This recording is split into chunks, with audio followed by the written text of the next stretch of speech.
Jamaah, jamaah. Alhamdulillah. Alhamdulillah jamaah masih di Islam itu Indah. Dan hari ini kita sedang membahas tema Bela Istrimu dengan bintang tamu kita yang luar biasa adalah Natalie Holscher. Masya Allah, bener ya? Benar. Nah, Kak Natalie, ini luar biasa nih temanya mengenai bela istrimu. Mungkin ada yang mau ditanyain sama guru-guru kita mumpung ada di Islam itu Indahnya. Ya.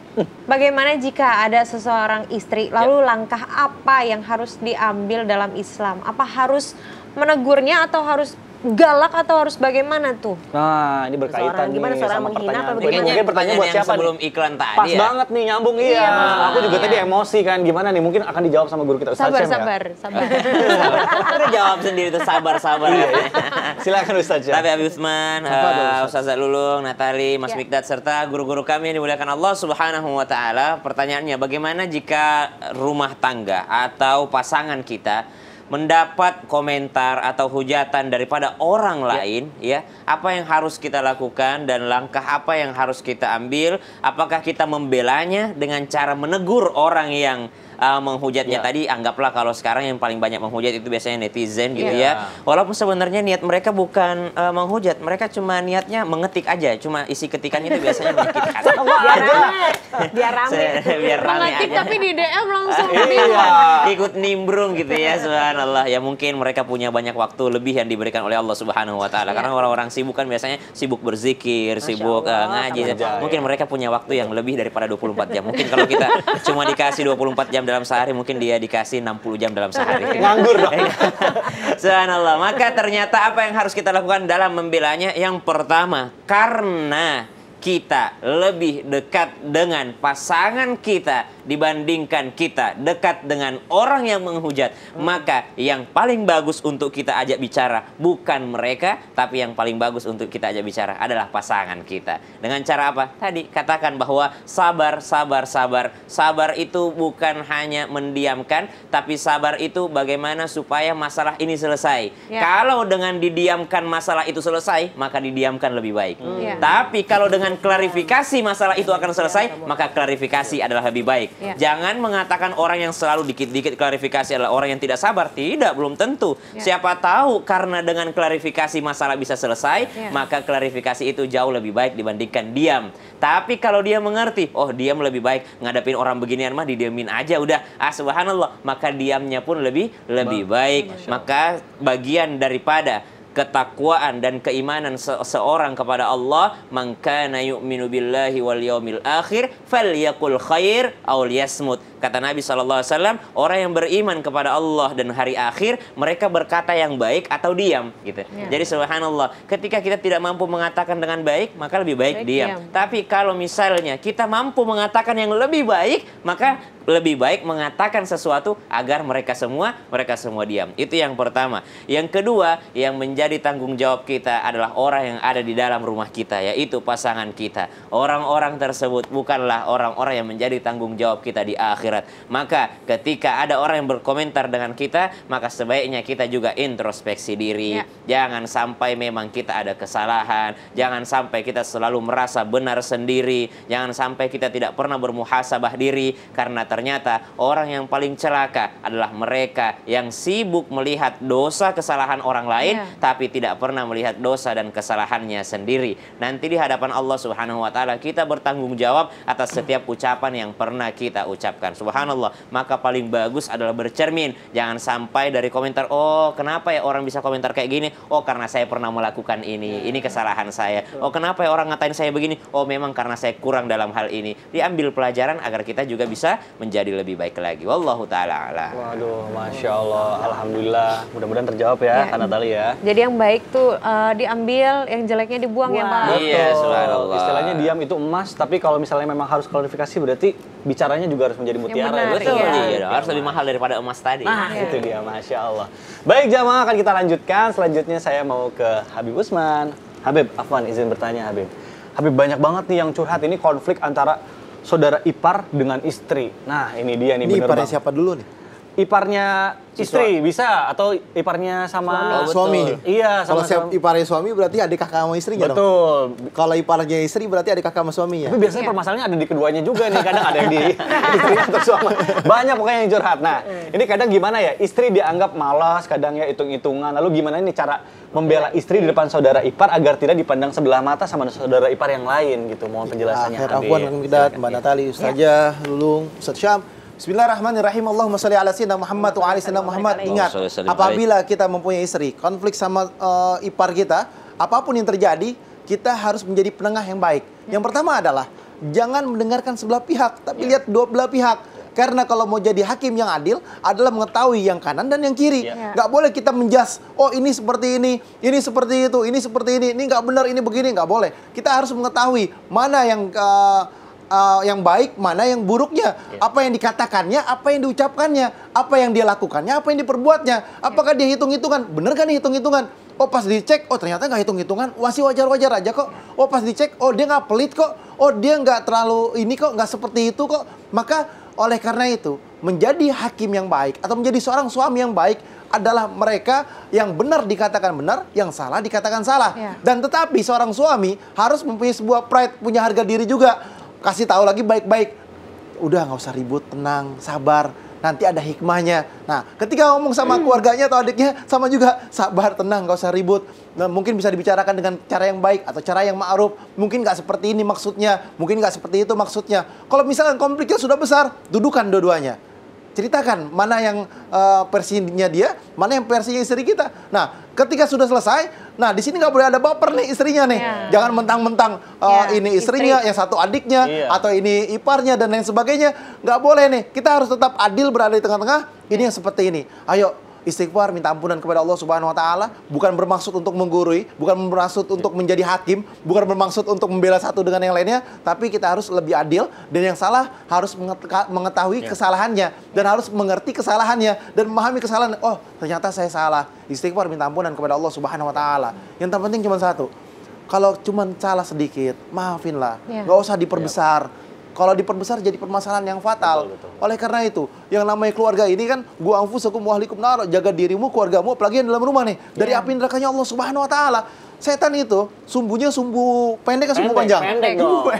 Sumbu pendek. Semakin disulut semakin kebakar, semakin dipanas-panasin semakin emosional, semakin dijelek-jelekin sedikit aja ada yang nyampein lagi. Waduh, ini setan yang banyak, emosional yang besar. Oleh karena itu, a'udzubillahi samil alim minasyaitonir rajim. A'udzubillahi minasyaitonir rajim. Berlindung kepada Allah Subhanahu wa taala dari godaan setan yang terkutuk, karena setan memang terkutuk dan godaannya untuk menggoda manusia sehingga apa? Membuat emosional terhadap diri manusia tersebut, menghasilkan ributlah, suami sama istri ribut, akhirnya cuman gara-gara bisa jadi karena iparnya jadi ribut, bisa jadi karena anaknya jadi ribut, bisa jadi karena mertuanya jadi ribut, bisa jadi karena apapun jadi ribut. Hal yang kecil apapun, baru cuman tiduran di ranjang, baru sebentar ngobrol sedikit jadi berantem. Inilah setan yang mengajak kita untuk emosional. Nah, kalau suaminya lagi marah, istrinya tenang aja. Astagfirullahaladzim, suami saya lagi diganggu setan. Nah, sama ketika istrinya lagi marah-marah, suami tenang aja. Astagfirullahaladzim, suami saya atau istri saya lagi diganggu sama setan. Ya udah, tenang, dia sabar, ngambil wudhu, istighfar, dia sholat. Saya mau sholat dulu, menjauh daripada godaan setan. Nah, inilah yang pintar, inilah yang hebat. Karena apa? Bisa menahan emosionalnya, bisa menahan hawa nafsunya. Ketika Rasulullah SAW ditanya sama sahabat, amalan apa yang paling hebat? Amalan yang paling hebat adalah bisa meredam amanah hawa nafsunya, bisa meredam emosionalnya. Yang dikatakan kalau kita nih belajar anak-anak kita kan, ya kan, ayo jangan emosional, ayo jangan marah, ya kan. La takdob walakal jannah, la takdob walakal jannah. Ngomong doang kan enak. Iya. Susah. Makanya dipraktikkan dengan perjuangan. Dan alhamdulillah saya kalau di rumah, saya selalu bilang sama istri saya, kalau saya lagi marah, kamu sabar ya. Kata istri saya, kapan marahnya? Masya Allah. Berarti Habib nggak pernah marah. Saya nggak pernah marah ya. Tapi Bib, memang katanya setan itu atau iblis itu hadiahnya luar biasa besar kalau berhasil membuat pasangan rumah tangga itu bisa bercerai, nauzubillah min dzalik gitu. Istana yang besar yang mereka milikin dikasih sama yang bisa memenangkan itu. Iya, aduh, nauzubillah kalau gitu ya. Baik jamaah, Masya Allah luar biasa pembahasan kita mengenai bela istri nih buat para laki-laki wajib nonton. Dan ini juga udah banyak banget nih pertanyaan yang masuk masuk ke sosial media Islam itu Indah. Makanya sekarang langsung aja kita masuk ke segmen Tanya Dong Ustadz. Kami semua tanya dong Ustadz. Masya Allah, tabarakallah. Terima kasih jamaah yang sudah mengirimkan pertanyaannya melalui sosial media Islam itu Indah. Sekarang langsung aja kita bacakan pertanyaan pertama dari Instagram @hamba_Allah. Baik, tidak mau disebutkan namanya. Assalamualaikum Ustadz. Waalaikumsalam warahmatullahi wabarakatuh. Saya kesel banget nih sama tetangga saya yang nggak mau ngalah untuk berbagi air. Padahal itu air masjid dan kebetulan keran di rumahku tuh lagi mati. Saya udah ngomong baik-baik nih sama tetangga untuk gantian, tapi tetangga nggak mau juga ngalah sampai aku murka. Dan suami mencoba menenangkan aku sampai aku akhirnya berantem sama tetangga. Tapi suami bukannya bela, malah dia malu karena kelakuan aku. Nah ini gimana nih? Ustaz Syam baru jawab sambil duduk aja nih. Suaminya malu. Yang malu-maluin sih. Ini siapa nih yang malu-maluin? Tergantung ya. Yang malu-maluin sih berantem sama tetangga tuh. Tapi masalah air nih, kan penting juga nih, ini penting. Ya, nih. kesel boleh, marah boleh, emosi boleh, tapi sikapnya orang yang beriman itu dia tidak menunjukkan marahnya dan kesalnya di luar rumahnya. Iya. Atau di luar daripada batas wajahnya ini ya. Nabi SAW pernah marah, Nabi juga kesel juga pernah, emosi juga pernah, maksudnya kesel dengan orang-orang yang pernah membunuh paman Nabi SAW, Nabi kesel gitu.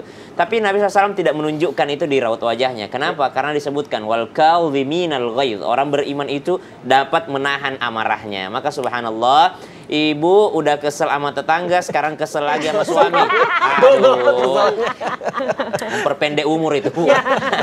Jadi subhanallah, ya wajar lah kesal sesaat, tapi jangan sampai menyesal hanya gara-gara air. Ibu tidak bagus hubungannya sama tetangga, akhirnya tidak bagus juga hubungannya sama suaminya. Karena ternyata di hadapan ibu, suami ibu membela tetangga. Padahal sebenarnya bukan membela tetangga. Suami ibu sedang menyelamatkan ibu dari malu yang lebih besar lagi. Subhanallah. Maka ternyata sabar itu bukan hanya diam.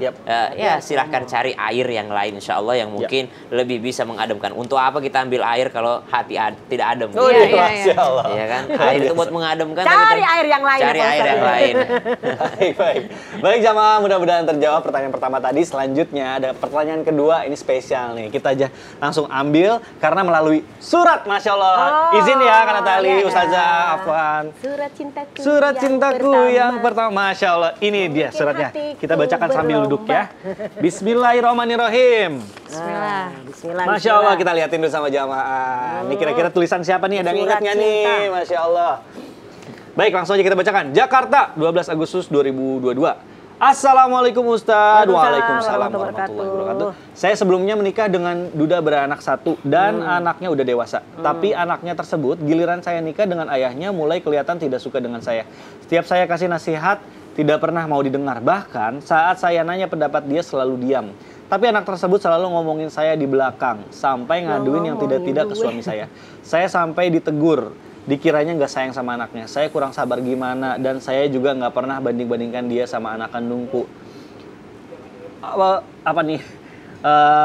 Jawab ya Ustadz. Bagaimana cara aku untuk menghadapinya Ustadz? Hamba Allah. Baik, Masya Allah. Tuh anaknya nggak dibilangin laki apa perempuan? Nggak dibilangin nih. Mungkin akan dijawab sama Ustazah Lulung melalui tausiah. Oh iya, mohon gimana? izin Silakan, Ustazah. Habib, Ustadz Syam, kami dan Silakan, juga Ustazah. Kakak Natali Holzer.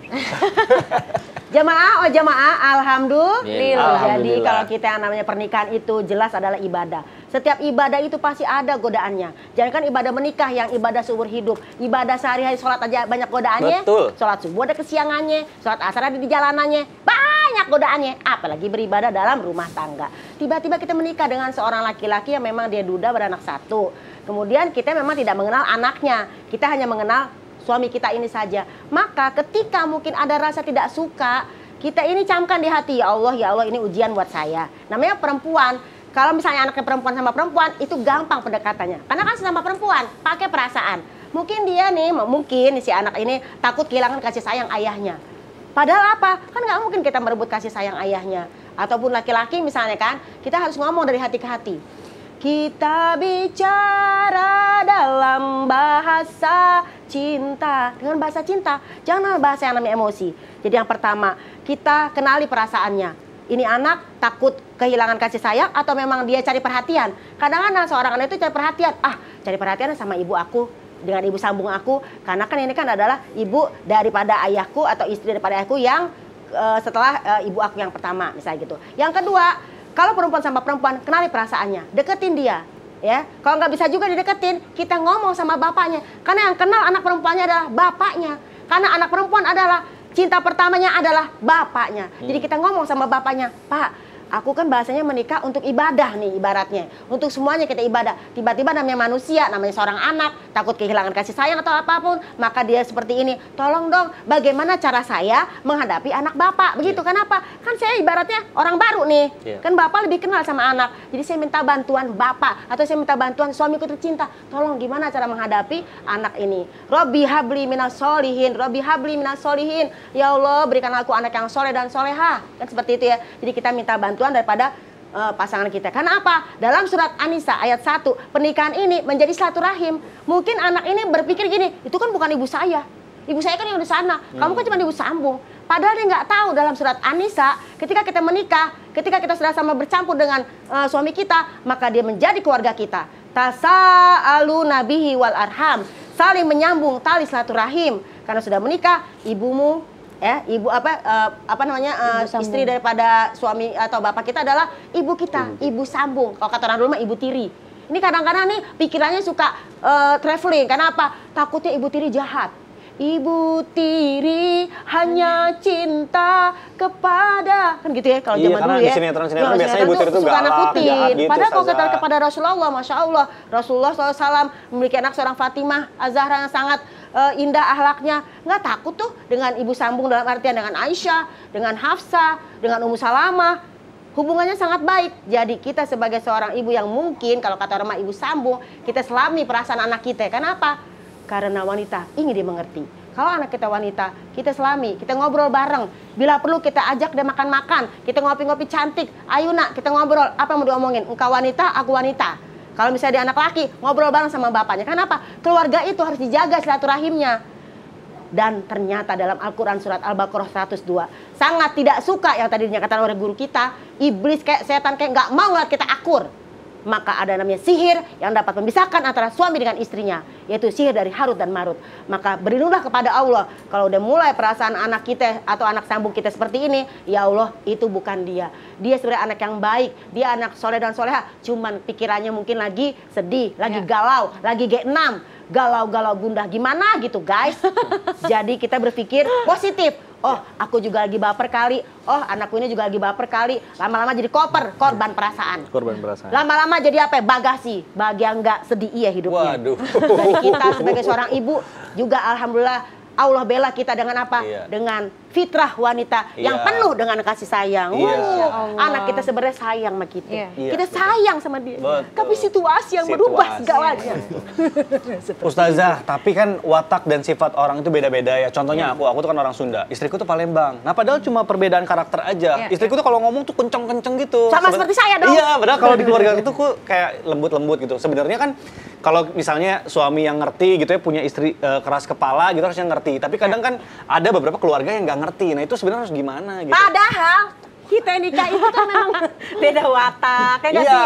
Harus karakter pengertian, beda gitu beda ya. karakter. Lah dia hidup sama mamanya berapa tahun, kita juga Nah, hidup itu sama dia tuh emak gimana kita tuh, berapa Ustazah, tahun. kalau Jadi kayak gitu nanti tuh? aja deh dibahasnya deh. Oh, Setelah gitu. yang satu ini. Oh, kalau gitu ya udah tetap di Islam Tindak Jamaah. Alhamdulillah. Sekarang aja mendingan ya. Oh, gitu ya. Penasaran.